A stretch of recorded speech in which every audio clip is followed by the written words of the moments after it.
नमस्कार, आप सभी का स्वागत है। दोस्तों, नवरात्रि का नाम सुनते ही माता रानी के भक्तों का मन प्रसन्नता से भर जाता है।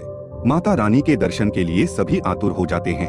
नवरात्रि का पर्व इतना अद्भुत होता है कि इन 9 दिनों में सभी मनुष्य माता रानी की भक्ति में डूब जाते हैं। दोस्तों, आश्विन मास की अमावस्या को पितृपक्ष की समाप्ति होती है और आश्विन मास के शुक्ल पक्ष की प्रतिपदा तिथि से नवरात्रि का आरंभ हो जाता है। इस बार शारदीय नवरात्रि की शुरुआत 15 अक्टूबर से होने जा रही है और समापन 24 अक्टूबर को होगा। नवरात्रि के इन 9 दिनों में माता रानी के अलग अलग रूपों की पूजा आराधना की जाती है।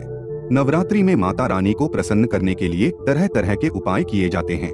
कुछ लोग माता रानी के लिए व्रत एवं उपवास रखते हैं, दान धर्म करते हैं, वहीं कुछ लोग माता रानी के लिए यज्ञ तथा हवन करते हैं।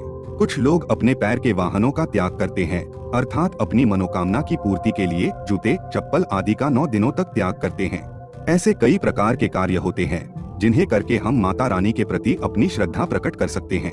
माता रानी अपने भक्तों से अत्यधिक प्रेम करती है, वह उन्हें कभी दुख में नहीं देख सकती। जो भी सच्चे मन से माँ को पुकारता है, माँ उसे कभी अनसुना नहीं करती है।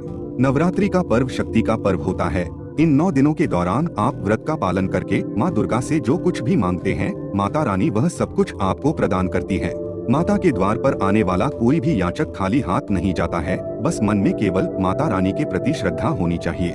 किंतु दोस्तों, शास्त्रों में ऐसे भी कार्यों के बारे में बताया गया है जो माँ दुर्गा को अप्रिय होते हैं। इन कार्यों को करने वाले व्यक्ति पर माँ दुर्गा क्रोधित हो जाती है। माता के क्रोध के सामने खड़े होने की क्षमता देवताओं के पास नहीं है तो साधारण मनुष्य की बात ही क्या। मनुष्य की पूजा अर्चना से माता जितनी जल्दी प्रसन्न होती है, उतनी ही जल्दी माता रुष्ट हो जाती है जब कोई मनुष्य नवरात्रि में ऐसे अनिष्ट कार्य करता है। आज हम आपको ऐसे ही 7 कार्यों के बारे में बताने जा रहे हैं जो नवरात्रि के इन 9 दिनों में किसी भी मनुष्य को भूल से भी नहीं करने चाहिए। तो चलिए जान लेते हैं वह कौन से कार्य है जिन्हें नवरात्रि में करना अशुभ माना गया है। सबसे पहला कार्य है स्त्रियों का अपमान। दोस्तों, आप सभी से विनती है कि आप नवरात्रि में किसी भी स्त्री का अपमान न करें। हिंदू धर्म में स्त्रियों को माता रानी का रूप ही माना जाता है। स्त्रियां माता रानी का ही अंश होती है। माता रानी स्त्रियों का सम्मान करने वाले मनुष्य पर सदैव ही अपनी कृपा बरसाती है।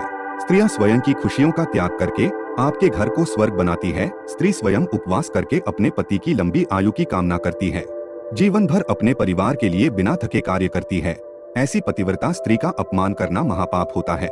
जो मनुष्य नवरात्रि में किसी भी स्त्री का अपमान करता है, स्त्रियों की तरफ गलत भावना से देखता है, उसे माँ दुर्गा अवश्य ही दंड देती है। दूसरी बात है द्वार आए याचक का अपमान न करे।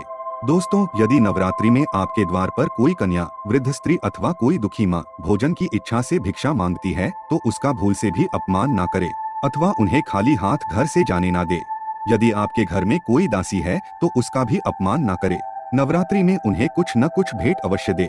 इससे माँ दुर्गा अत्यंत प्रसन्न होती है और आपकी हर मनोकामना को पूर्ण करती है। तीसरी बात है नवरात्रि के इन 9 दिनों में किसी भी प्रकार का अनिष्ट कार्य ना करे, जैसे झूठ बोलना, पैसे की चोरी अथवा धोखेबाजी करना, निष्पाप पशुओं को सताना, किसी गरीब को नीचा दिखाना आदि कार्य भूल से भी ना करे। माता रानी को ऐसे कार्य करने वाले लोग बिल्कुल भी पसंद नहीं होते। ऐसे कार्य राक्षसी प्रवृत्ति के होते हैं जिससे माँ अत्यंत क्रोधित हो जाती है।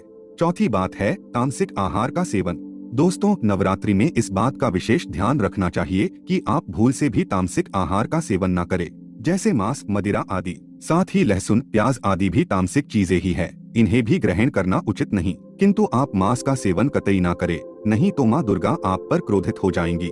नवरात्रि में केवल सात्विक आहार को ही ग्रहण करें। पांचवी बात है शारीरिक संबंध।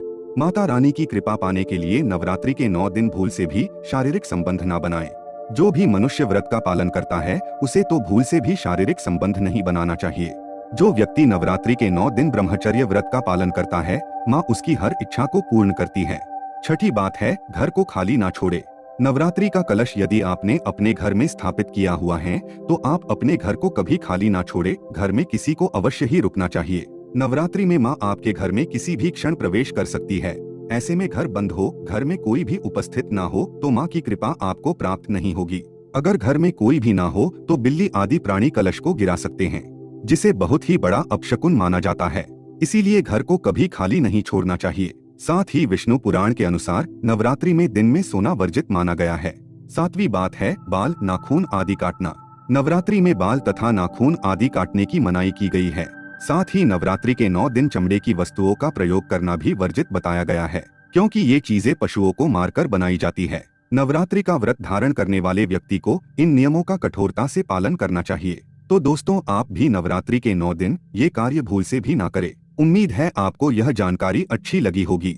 वीडियो को लाइक जरूर करें, कमेंट में जय मां दुर्गा अवश्य लिखें, साथ ही चैनल को सब्सक्राइब करें। आप सभी का धन्यवाद।